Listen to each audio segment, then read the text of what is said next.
Salut à tous, ici Frédéric Morel. Bienvenue sur ma chaîne dédiée à la science et aux découvertes scientifiques. Si vous êtes passionné par l'exploration de notre univers et les avancées scientifiques, pensez à vous abonner. Aujourd'hui, on plonge dans un sujet fascinant qui repousse les limites de notre compréhension. Bonjour Allons-y. à tous et bienvenue sur ma chaîne. Aujourd'hui, je vais vous parler d'un sujet crucial et souvent méconnu, la vitrification des déchets nucléaires. Dans cette vidéo, je vais vous expliquer ce qu'est la vitrification, pourquoi elle est utilisée pour gérer les déchets radioactifs, et quels sont les avantages et les défis de cette méthode. Nous explorons ensemble le processus de transformation des déchets en verre, ainsi que son impact sur l'environnement et la sécurité. Restez avec moi pour découvrir comment cette technologie peut contribuer à un avenir plus sûr pour notre planète. Vitrification des déchets nucléaires. Les recherches, portant d'abord sur la solidification, ont été lancées à peine 10 ans après la fin de la Deuxième Guerre mondiale aux États-Unis, en Angleterre, au Canada et en France.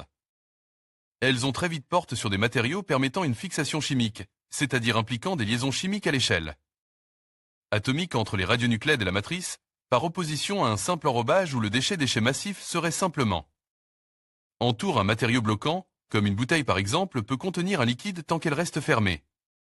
Produit de fission. Quand je vous sais sous forme liquide, je ne peux m'empêcher de penser à la menace que vous représentez. Sous forme solide, qui plus est dans un verre, vous voilà piège et prêt pour une gestion durable. Tentant d'imiter la nature, les chercheurs se sont d'abord orientés vers l'élaboration de minéraux synthétiques comme les mica et les feldspath, connus à l'époque pour leur capacité à fixer certains types de radionucléides. Les résultats médiocres ont conduit à l'abandon de ces minéraux inaptes à accueillir dans leur structure la grande diversité des éléments éléments chimiques présents dans les solutions dites de fission-fission. Lors de ces synthèses apparaissait généralement un résidu vitreux qui montrait une durabilité chimique souvent meilleure que celle du minéral.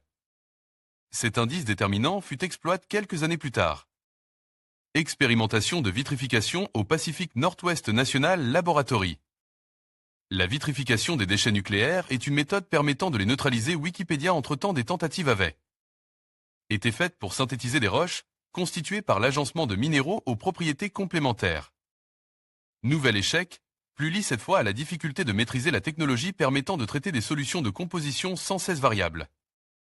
Ce sont vraisemblablement les Canadiens qui lancèrent les études décisives en élaborant des verres aluminosilicates par fusion. Fusion de minéraux naturels imprégnés par les solutions de produits de fission. En France, la décision de vitrifier les solutions de produits de fission fut prise en 1958. Une génération s'est écoulée entre les premiers éléments tangibles issus des laboratoires et le premier verre produit industriellement par l'atelier de vitrification de Marcoule. Un temps nécessaire pour adapter et optimiser les compositions en fonction de chaque type de déchet, démontrer la qualité du matériau et développer les procédés devant opérer en milieu fortement radioactif. Ce n'était pas un verre R7 et 11 ans encore s'écouleront avant de voir sortir le premier colis de La Hague. La France n'est pas le seul pays à avoir développé la vitrification.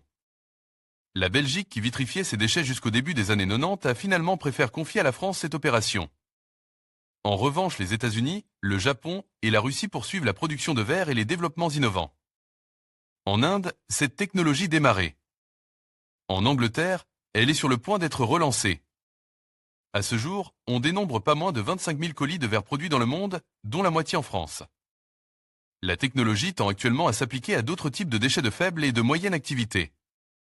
Cela tient d'une part à la très grande souplesse du verre qui permet d'accueillir au sein de sa structure la plupart des éléments radioactifs forment au cours du cycle du combustible, mais aussi à une technologie éprouvée et relativement peu coûteuse. En conclusion, la vitrification des déchets nucléaires représente une avancée significative dans la gestion des déchets radioactifs. Ce processus permet de transformer ces matériaux dangereux en un verre stable, réduisant ainsi les risques pour l'environnement et la santé humaine. Bien que des défis subsistent, notamment en matière de coûts et de technologie, les progrès réalisés dans ce domaine offrent des perspectives prometteuses pour un avenir plus sûr. Il est essentiel de continuer à investir dans la recherche et le développement afin d'optimiser cette méthode et d'assurer une gestion durable des déchets nucléaires. Merci de votre attention et à bientôt pour de nouvelles explorations sur des sujets cruciaux.